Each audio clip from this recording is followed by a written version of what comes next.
Hi, my name is Joe Wiktorowicz and welcome to Allied TV. Today we're going to talk to you about the differences between interstate and intrastate moves and the various regulations and pricing that go along with each. Where you move and how far you move are all factors that affect not only your moving costs, but also who handles your move and how your move is governed.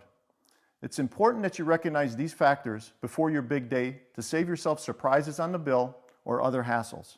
So before we dive into the differences, let's clearly define what constitutes an interstate move and what constitutes an intrastate move. By definition, an interstate move is one that occurs within the borders of one state. So let's say you decide to move from Orlando, Florida to Miami, Florida. Well, because you are still moving within the same state, this move would be considered intrastate. Now, on the other hand, say you decide to move from Chicago, Illinois to San Diego, California.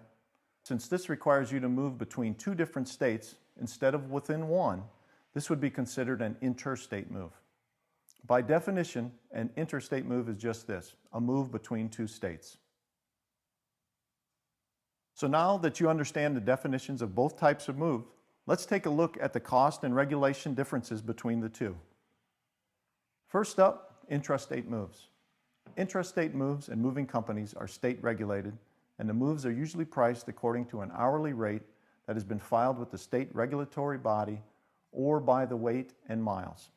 The overall cost of an intrastate move is also determined by the manpower and time it will take to move your items from your old home into your new one.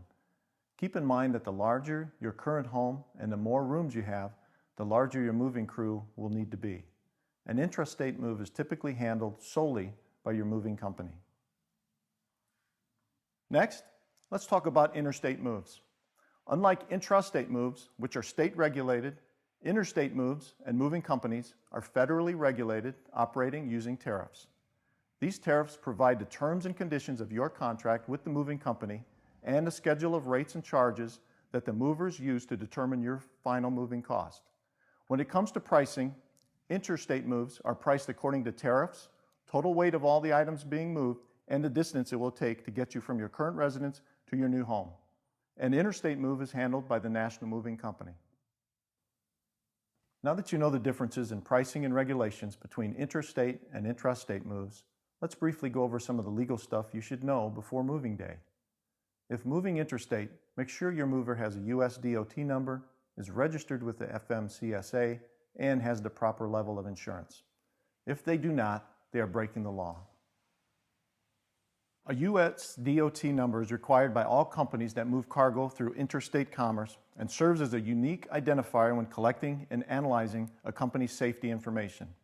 This information can be collected through audits, compliance reviews, inspections, and crash investigations. The FMCSA stands for the Federal Motor Carrier Safety Administration and works to prevent commercial motor vehicle-related injuries and fatalities. To ensure your items are in the care of well-trained, safe drivers, FMCSA requires all moving companies to register with them.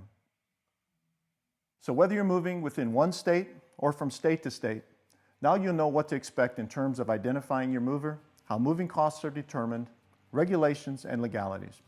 Remember, always check with your moving company to ensure they have the proper registrations to be moving your items. If they don't, find another company. Thanks for watching Allied TV. I'm Joe Wiktorowicz, wishing you a safe and easy move.